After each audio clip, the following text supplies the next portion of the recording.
We live in an era where information technology evolves and grows more rapidly than ever before. While these advances have benefited many parts of society, they have also caused significant harm, especially democracy, which is fundamental to the structure of our society.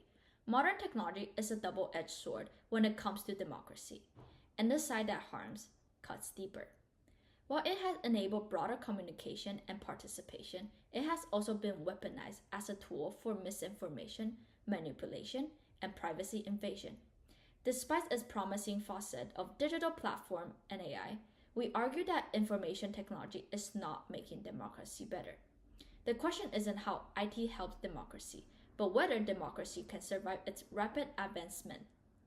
We will show how information technology far from strengthens democracy. Foreign interference, AI-enabled misinformation, algorithmic echo chamber, unregulated platform, and digital divides. Together, these threats pose a serious risk to the integrity and essence of democratic elections. One of the most prominent and alarming threats to democracy in the digital age is the rise of disinformation campaigns, particularly those backed by foreign actors. State-controlled media propaganda may seem overt, however, these operations are often far more cunning and sophisticated, employing vast networks of bots, fake accounts, and targeted content to influence voter behavior. Recent elections worldwide can clearly demonstrate this point. In Canada's 45th election, for instance, investigations by the Security and Intelligence Threats to Elections Task Force reveal how China leveraged WeChat to systematically target Canadian Chinese communities.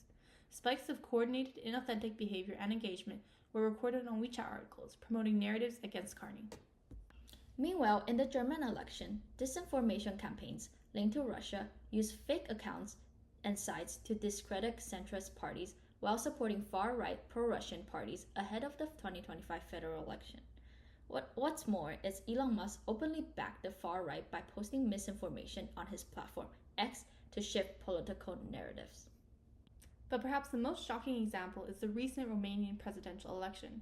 Russia used over 25,000 TikTok accounts and paid influencers to spread false information, so effective that it boosted pro-Russian candidate Calin Georgescu from a polling of 3 to 23% in the span of a few months. He led the first round, but the results were annulled by Romania's constitutional court due to the significant meddling. These examples represent calculated efforts to manipulate democratic outcomes globally.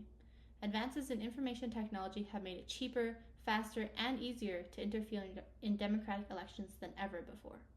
Black box algorithms are becoming more and more common. What that is an algorithm where the decision-making process is not very clear to the user, and even at times to the developer that made it themselves. In Canada, this lack of transparency is becoming a growing concern. For instance, a report by Public Safety Canada talks about how opacity of AI systems challenges the principle of transparent government. Where algorithms influence what information is seen and not seen without the knowledge or understanding of the user, it degrades the information decision-making, which is essential for democracy. Secondly, AI systems can often reflect the bias present in the training data, which can be found across all industries that use AI, one of them being the medical industry. For example, a Canadian company had developed AI for auditory testing to detect Alzheimer's disease, but it was primarily trained on native English speakers. As a result of this, it produced a lot of false positives for non-native speakers where English isn't their first language, leading to a lot of misdiagnosis. Such biases can lead to a lot of unequal amplification of certain groups, which can seriously screw public discourse and lead to very poor democracy. Finally, AI fuels radical content. YouTube's algorithm has been scrutinized many times for radicalizing viewers by promoting extreme content, especially with the recent addition of the trending tab, which can be seen right when you open YouTube. A study from the University of Alberta examined YouTube's recommendation system during the 2019 Canadian federal election, and it found that it leads users down paths to more radical content. And when algorithms are prioritizing engagement, and in YouTube's case, views and shares over balanced information, that can distort public perception and poses a threat to a very healthy democracy.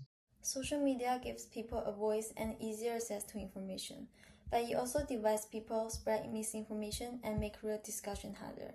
It isolates users into echo chambers, where they mostly see content that support their belief while opposing views are ignored or attacked. Misinformation spreads quickly, especially when it's emotional or dramatic. Platforms reward attention. False content often reach more people than the truth. This leads to more extreme opinions and less open discussion. In a 2022 global survey, 64% of Americans said social media has had a negative impact on democracy, largely due to division and misinformation. Beyond ordinary users, celebrities and influencers on social media like Twitter, YouTube, and TikTok hold enormous power, often reaching millions with little oversight. They spread extreme views, misinformation, or biased opinions, leading their followers' perspectives without too much critical thinking. Democracy shifts from being a system of informed citizens to one of the celebrities' followers, especially for young voters, as this study indicated. It becomes less about truth and more about who speaks the loudest or goes viral. A lack of regulation on tech platforms also poses a serious threat to democracy. A good example of this is the Cambridge Analytica scandal. The Guardian reported that the data from 50 million Facebook users was harvested without their consent to influence the 2016 US elections. This is a turning point, as it exposes just how easily personal data can be exploited for political gain with no meaningful oversight. And this isn't just history. A 2022 study on how algorithms shape the distribution of political advertising by Papakriakopoulos and others from Princeton University found that social media platforms like Facebook, Google, and TikTok don't just host political ads. They actively shape the talk around political topics. Their algorithms decide which messages are amplified or buried. We have seen governments respond. A Newswire report from November 2024 by journalist Jessica Wang states that an investigation performed by the Australian government concluded that tech companies cannot be trusted to self-regulate. Social platforms are designed for profit, not democratic integrity. Users have no real control over the content they see, and there are no strict rules to govern how algorithms manipulate that experience. And what's ahead?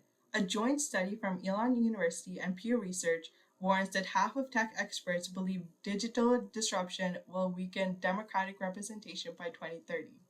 The message is clear.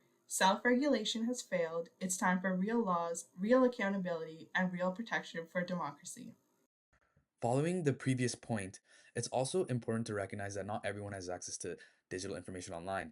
This brings us to the issue of the digital divide, a critical barrier that excludes millions of people from participating in or learning up-to-date news.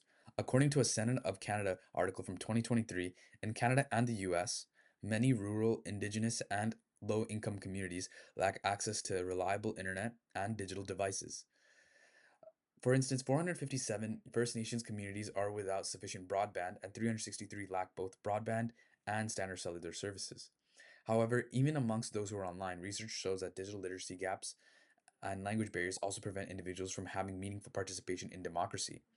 When political content and official resources are provided only in 1 to 2 languages, millions of Indigenous, immigrant, and minority language speakers are effectively silenced in the democratic process. A study shows that within the Dutch population, they found only 62% of digital information tasks were successfully completed, and only 21% of the participants were able to complete all tasks regarding finding correct government websites and information. Although this statistic is amongst fluent members, it only goes to show how much worse it would be amongst members with a stronger language barrier to engage equally in democratic discussions.